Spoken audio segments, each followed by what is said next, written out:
अभी अभी आप लोगों का 8 अप्रैल शिफ्ट 1 का जेई मेंस का पेपर समाप्त हुआ। तो जो भी स्टूडेंट से मेरे को पेपर के बारे में पता चल रहा है, जो जो क्वेश्चन मेरे को पता चल रहा है, उसके बेसिस पे हम इस वीडियो में आज के शिफ्ट का पेपर एनालिसिस करेंगे और लास्ट में बताएंगे कि हर एक कैटेगरी का क्या कट ऑफ होना चाहिए, क्या एक्सपेक्टेड मार्क्स होना चाहिए कि वो एडवांस एग्जामिनेशन के लिए क्वालिफाई कर जाए। तो जहां तक अगर हम पेपर एनालिसिस की बात करें तो इस बार जेई मेंस का जो पेपर आ रहा है सेशन 1 के रिस्पेक्ट में टफ आ रहा है। सेशन 1 में बहुत आसान क्वेश्चंस आया था, लेकिन सेशन 2 में जो क्वेश्चंस आ रहा है वो सेशन 1 के रिस्पेक्ट में टफ आ रहा है। अगर हम बात करें केमिस्ट्री की तो केमिस्ट्री में भी जो क्वेश्चंस था वो एनसीईआरटी का क्वेश्चंस जरूर आ रहा है, लेकिन एनसीईआरटी का भी जो क्वेश्चंस आ रहा है वो डायरेक्ट मतलब कुछ क्वेश्चंस तो डायरेक्ट आ रहा है, लेकिन कुछ क्वेश्चंस घुमा फिरा के भी आ रहा है, जिसमें आपको थोड़ा कुछ ना कुछ कंसेप्ट लगाना पड़ रहा है।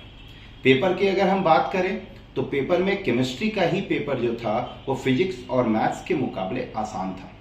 फिजिक्स का भी जो पेपर था वो मॉडरेट किस्म का था।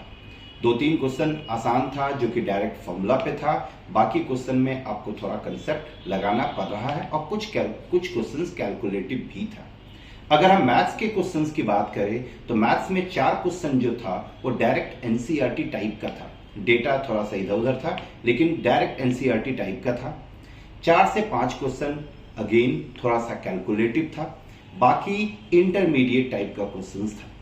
तो पेपर जहां तक था वो मॉडरेट पेपर माना जा रहा है।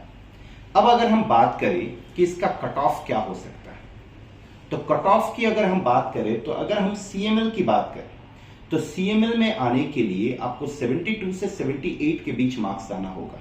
मतलब कि अगर आपका 78 मार्क्स आ रहा है 8 अप्रैल शिफ्ट 1 में, तो आप आसानी से एडवांस एग्जामिनेशन के लिए क्वालिफाई कर जाएंगे।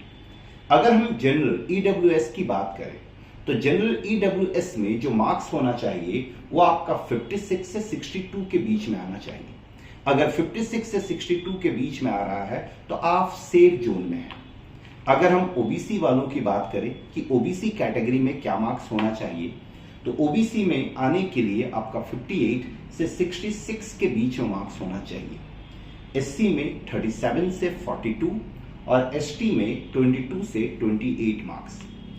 अगर हम बात करते हैं कि सर इस पेपर में 90 परसेंटाइल आने के लिए क्या मार्क्स आना चाहिए कि हम 90 परसेंटाइल में सर पहुंच जाएं, तो 90 परसेंटाइल में आने के लिए आपको 82 से 88 के बीच मार्क्स होना चाहिए। अगर 82 और 88 के बीच आपका मार्क्स है तो 90% मतलब 99% चांस है कि आप 90 परसेंटाइल आप क्रॉस कर जाएंगे। और अगर 99 परसेंटाइल के लिए तो 99 परसेंटाइल के लिए आपको 172 से 180 के बीच मार्क्स आना होगा। अगर 172 से 180 के बीच आप मार्क्स लाते हैं तो आप आसानी से 99 परसेंटाइल क्रॉस कर जाएंगे। तो ये था पेपर एनालिसिस और एक्सपेक्टेड कट ऑफ क्या होगा 8 अप्रैल शिफ्ट 1 में, वो इस वीडियो में हम आप लोगों से डिस्कस किए।